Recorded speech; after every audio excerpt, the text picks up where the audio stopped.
Olá, eu sou o professor Jeová Canhete e esse é o nosso canal O Curso da História. Hoje nós vamos abordar aqui as primeiras civilizações orientais. História tradicional costuma dividir o conteúdo em antiguidade clássica e antiguidade oriental. Por ordem, antiguidade oriental e antiguidade clássica.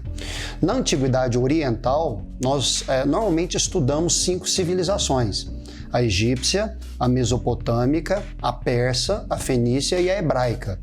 Hoje vamos falar aqui rapidamente, nós aqui constituiremos uma série de vídeos mais curtos, com menor tempo de gravação, para que você não possa perder interesse pela matéria.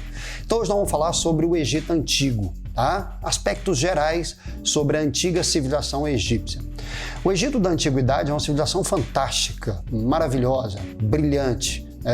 Uma civilização que encantou praticamente todos os grandes conquistadores, não só do mundo antigo e mesmo posterior ao mundo antigo.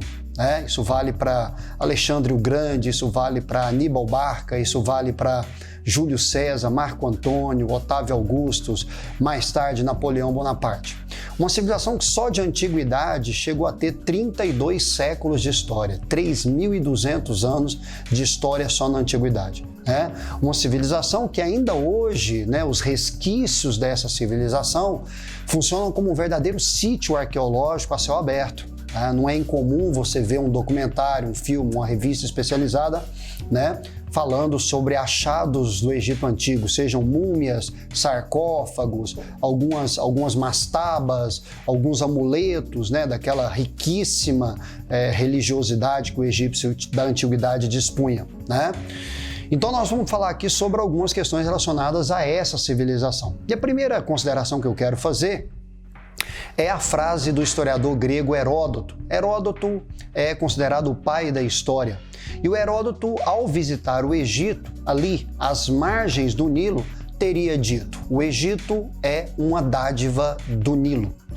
Quando o Heródoto diz que o Egito é uma dádiva do Nilo, o que o Heródoto, historiador, está querendo dizer?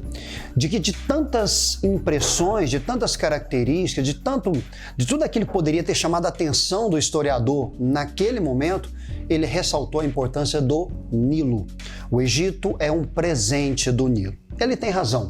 Não fosse o rio Nilo, a grandeza, a riqueza, a imponência do antigo Império Egípcio provavelmente não teria nem de longe alcançado o status que alcançou. O Nilo é que gera possibilidade. O Egito será cortado do sul para o norte através do rio Nilo, do alto para o baixo Egito, e vai se desaguar lá no Mediterrâneo, e o Nilo tem ali os seus períodos de cheias periódicas. As cheias do rio Nilo, elas são periódicas e elas são regulares. O Nilo sobe mais ou menos na mesma época, volta para o seu curso normal na época do seu recuo, normalmente na mesma época, alaga basicamente o mesmo volume de um ano para o outro. Então isso permite ao egípcio da antiguidade retirar do Nilo com menor esforço, comparado a qualquer outro povo agrícola da região, o fruto da sua sobrevivência. Daí a frase do Heródoto, faz mau sentido, de que o Egito é um presente do Nilo. Mesmo Heródoto chegou a declarar de que o egípcio, dentre todos os povos da antiguidade, é aquele que retira do Nilo com o menor trabalho o fruto da sua sobrevivência. Claro, porque o Nilo faz nada metade do trabalho, Ele vai alagar, ele vai ali fertilizar, porque aquele lodo, aquela lama que o rio deposita na margem ali por 3, 4 meses de alagamento, funciona como um fertilizante natural. Caberá ao egípcio depois apenas semear e esperar, melhor dizendo, pela ótima colheita, transformando o Egito Antigo no celeiro da humanidade, da antiguidade, um país que tinha ali a maior produtividade de grãos, de trigos, de papiro, de frutas, de tâmaras, de figos, de tantas outras possibilidades.